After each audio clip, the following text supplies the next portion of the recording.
Jewel Ornament of Liberation, the Working Basis, Part 2. As a working basis, the precious human life is excellent. Chapter 2. The Precious Human Life. All sentient beings have Buddha nature. That being the case, do all beings in the 5 realms, such as hell beings, hungry ghosts, and so forth, have the capacity to work toward enlightenment? No. Only a precious human life, which has the two qualities of leisure and endowment, and a mind which holds the 3 faiths, has a good basis to work toward enlightenment. The summary: leisure and endowment, trust, longing, and clarity, 2 of the body and 3 of the mind. These 5 comprise the excellent working basis. 1. Leisure. Leisure means being free from the 8 unfavorable conditions. These 8 unfavorable conditions are mentioned in the Sutra of the Sublime Dharma of Clear Recollection. Hell, hungry ghost, animal, barbarian, and long-life God, holding wrong views, and the absence of a Buddha, mute. These are the 8 unfavorable conditions. In what way are these conditions unfavorable? In hell realms, beings have the nature of constant suffering.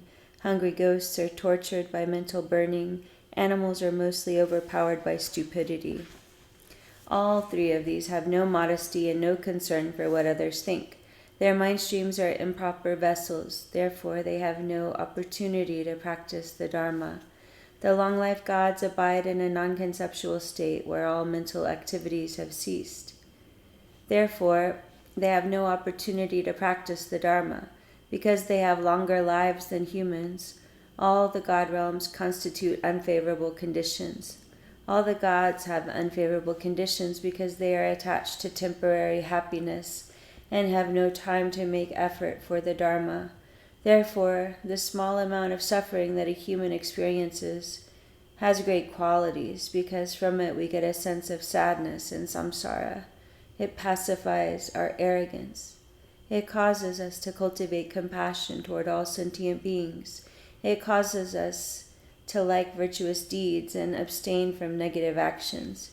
Engaging in the conduct of bodhisattvas says, Furthermore, suffering has good qualities.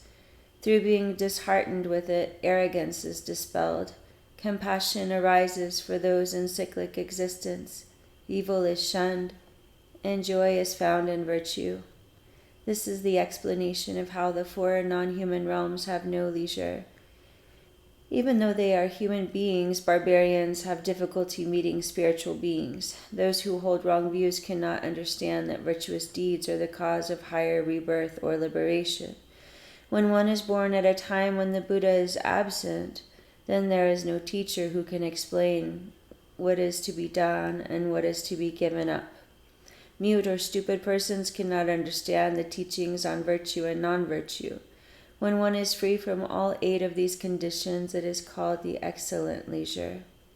2. Endowment. The 10 endowments are divided into 2 groups: the 5 qualities one must achieve personally, and the 5 that come from outside circumstances. The 5 to achieve personally are being human, being born in a central country, and having all the senses, not reverting to evil deeds, and having devotion for the teachings. What does being human mean? To be the same as all human beings, one should have the organs of the male or female. A central country refers to a place where there is a chance to attend holy persons. Having all the senses means being free from muteness or stupidity, and having a chance to practice the virtuous Dharma. Having devotion for the teachings means having faith that the Vinaya taught by the Buddha is the basis for all Dharma practice. Not reverting to evil deeds means not committing any heinous crimes in this lifetime. The 5 qualities that come from outside circumstances are: a Buddha has appeared in this world. A Buddha taught the precious Dharma. The Dharma that was taught continues. There are followers of the Dharma which continues, and there is love and kind support from others. Thus, when one has all 10 qualities, 5 from oneself and 5 from outside, they are called the excellent endowments. When these two, leisure and endowment, are present, it is called a precious human life. Why is it called precious? It is equal to a precious jewel that grants wishes. A. It is precious because it is difficult to obtain. B. It is precious because it is of great benefit. A. Difficult to obtain. Bodhisattva Basket says, "It is rare to be human. It is rare to keep a human life. It is rare to find the holy Dharma teachings, and it is also rare for a Buddha to appear." The White Lotus of Great Compassion Sutra says, "It is difficult to find human birth. It is hard to achieve the excellent freedom. It is also rare for a Buddha to appear on this earth. It is difficult also to find devoted interest in the Dharma. It is difficult also to have perfect aspiration."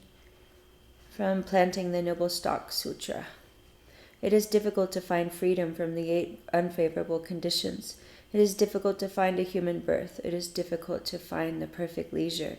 It is difficult also to find the appearance of a Buddha. It is difficult also to find persons with all the senses. It is difficult also to hear the Dharma teachings of a Buddha. It is difficult also to attend the precious holy beings. It is difficult also to find authentic spiritual masters. It is difficult also to fully practice that which is taught in the perfect teachings. It is difficult also to have a right livelihood. It is difficult also to find persons who make effort in the human realm according to the Dharma. Engaging in the conduct of bodhisattvas says, "Leisure and endowment are very hard to find. What kind of example can there be of how difficult it is to find a precious human life? What kind of being has difficulty finding one? Why is it difficult to find?" An example is mentioned in engaging in the conduct of bodhisattvas. For these very reasons, the Buddha has said that hard as it is for a turtle to insert its neck into a yoke adrift upon the vast ocean, it is extremely hard to attain the human state. This was explained by the Buddha in the sutras. Suppose that this whole earth were an ocean, and a person threw in a yoke that has only one hole. The yoke would float back and forth in all the 4 directions. Underneath that ocean there is a blind tortoise who lives for many thousands of years, but who comes up above the surface once every 100 years. It would be very difficult for the tortoise's head to meet with the yoke's hole. Still, it is possible. To be born in a precious human life is much more difficult. What kind of being has difficulty finding a precious human life? Beings who are born in the 3 lower realms have difficulty being born as humans. Why is a precious human life difficult to find?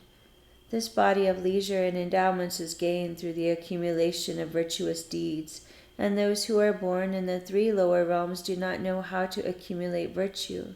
Rather, they constantly commit evil deeds.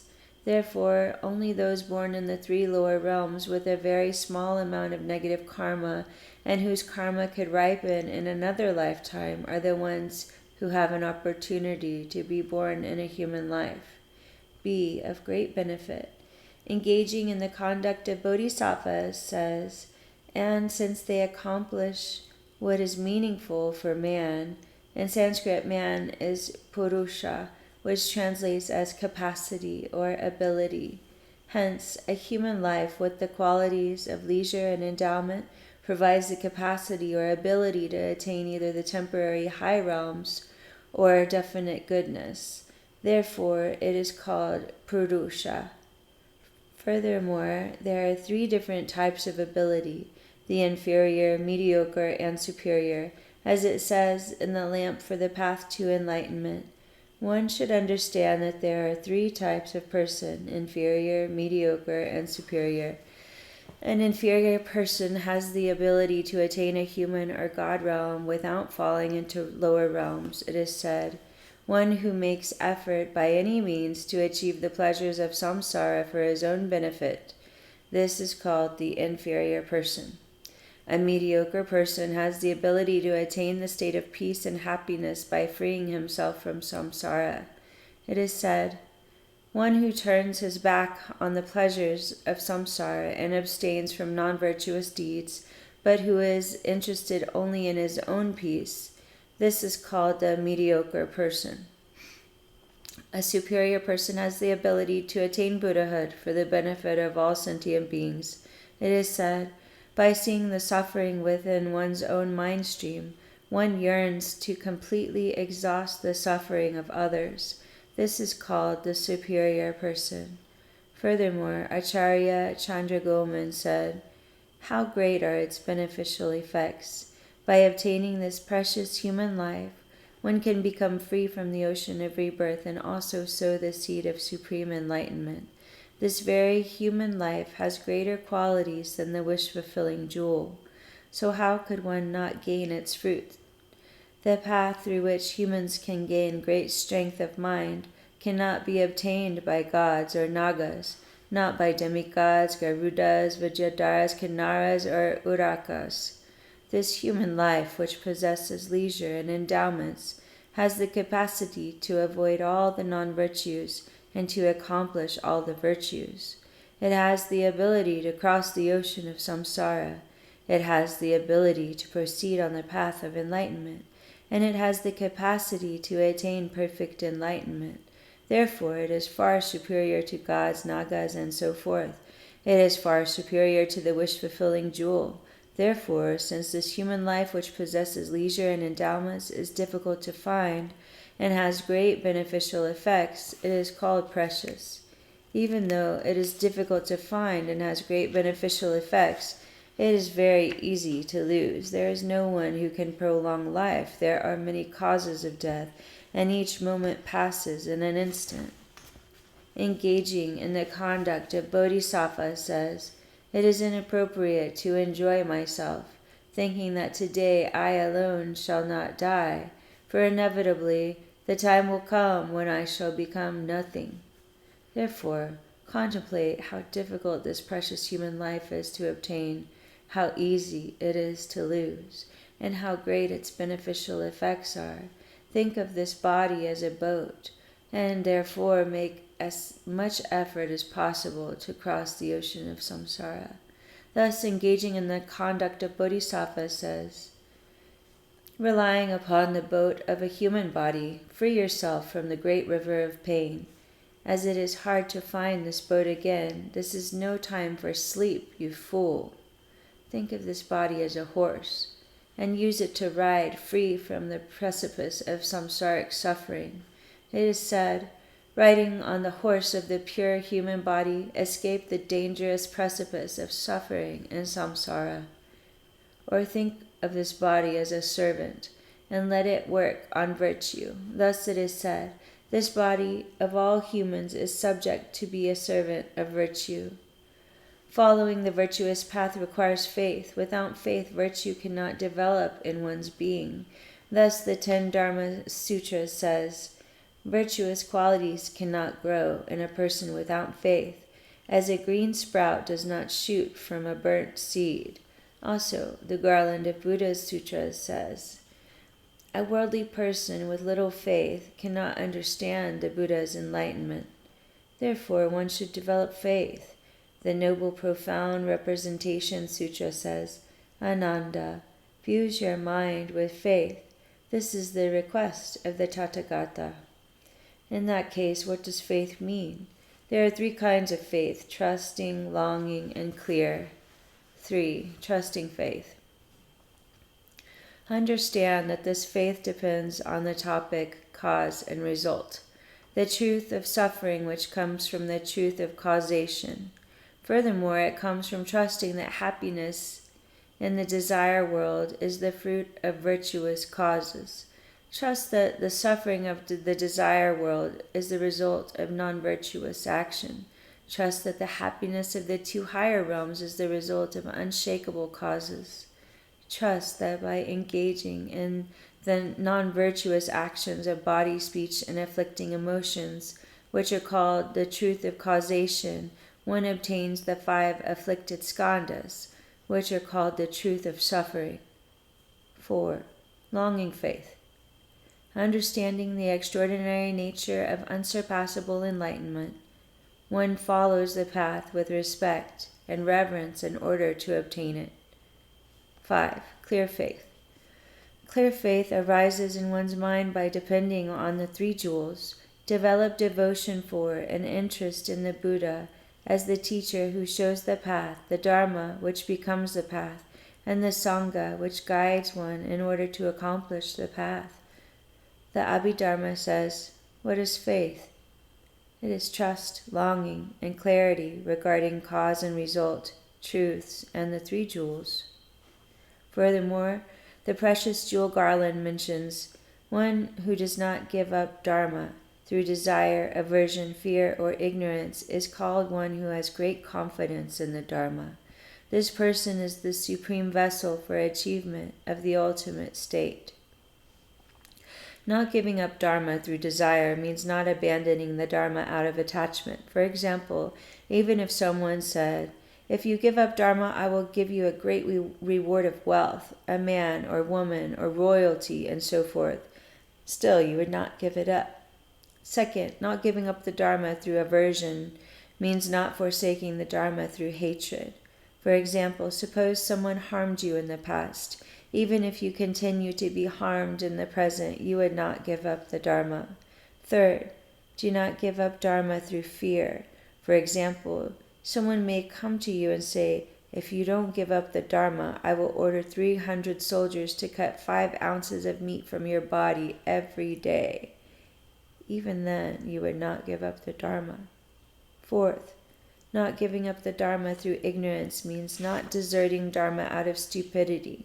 For example, someone may tell you that there are no such things as the truth of action or the truth of result, and that the three jewels are not valid, and ask, why do you practice the Dharma? Give it up. Still, you would not give it up. One with these 4 confidences has real faith and is the supreme vessel for gaining the definite goodness. Thus, one who has such faith obtains inconceivable beneficial effects, cultivation of a supreme being's attitude, avoidance of all undesirable conditions, possession of a very sharp and clear awareness, and moral ethics that will not decline. That person will destroy all afflicting emotions, will go beyond being subject to the Mara's obstacles, and will find the path of liberation. That person will accumulate great virtues.